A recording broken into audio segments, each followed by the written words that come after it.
চাপ যত বৃদ্ধি পায় প্রতিরোধ তত কঠিন হয়, আর যুদ্ধের ময়দানে প্রতিরোধের সেই সীমা কোথায় গিয়ে থামবে আগে থেকে সেটি বলা বেশ কঠিন। যুদ্ধ যখন কাউকে কোণঠাসা করে তখন তার পরবর্তী পদক্ষেপ কি হতে পারে তা নিয়েই তৈরি হয় সবচেয়ে বড় ধোঁয়াশা। ইরানের ক্ষেত্রেও যেন এখন সামনে এসেছে ঠিক সেই প্রশ্ন।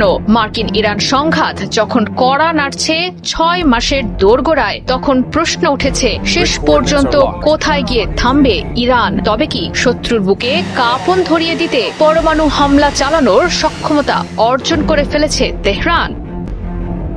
প্রথমে মিসাইল আর ড্রোনের পাল্টা আঘাত, এরপর হরমুজ প্রণালী ঘিরে উত্তেজনা, আর সবকিছুর পর এবার তেহরানের তরফ থেকে দেয়া হলো এমন সতর্ক বার্তা যা বদলে দিতে পারে পুরো যুদ্ধের হিসাব নিকাশ। গেল শুক্রবার ইরানের প্রভাবশালী নেতা মোহাম্মদ নবী মুজাভি ফার্দ জানান, ইরানের অভ্যন্তরে ইনফ্রাস্ট্রাকচার ওয়ারফেয়ার চালানো হলে পরমাণু অস্ত্রের ভাষায় জবাব দিতে দ্বিতীয়বার ভাববে না ইরান। ইরানের সর্বোচ্চ ধর্মীয় নেতা মুজতবা খামেনির উপদেষ্টা মোহাম্মদ মোখাবরও দিয়েছেন একই হুঁশিয়ারি। তার ভাষায়, তেহরানের শর্ত পূরণ না হলে যুদ্ধ আরও আক্রমণাত্মক পর্যায়ে নিয়ে যাবে ইরানের যোদ্ধারা।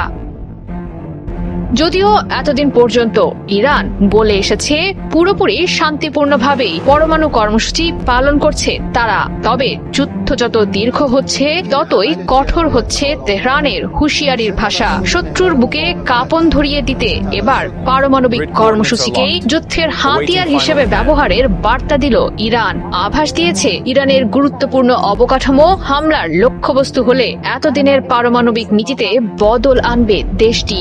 এতদিন যে প্রশ্নটি ছিল সন্দেহের, সেটি এখন নতুন করে সামনে এনেছে তেহরান।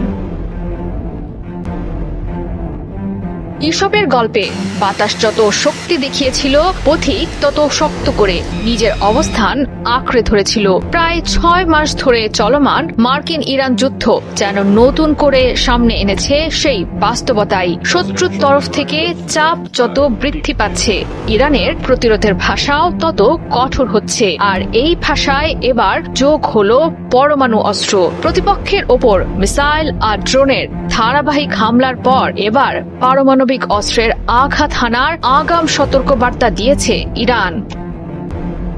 প্রচলিত যুদ্ধের নিয়ম বদলে দীর্ঘমেয়াদী কৌশল নিয়ে অগ্রসর হচ্ছে ইরান। প্রতিপক্ষের যুদ্ধ কৌশল ভেস্তে দিতে ইতোমধ্যেই মাটির নিচে গড়ে তুলেছে গোপন প্রতিরোধ ব্যবস্থা আর গুরুত্বপূর্ণ সামরিক স্থাপনা, যাতে করে একটি স্থাপনা ক্ষতির মুখে পড়লেও বিকল্প অবকাঠামো থেকে হামলা চালিয়ে শত্রুর ওপর চাপ অব্যাহত রাখতে পারে তেহরান।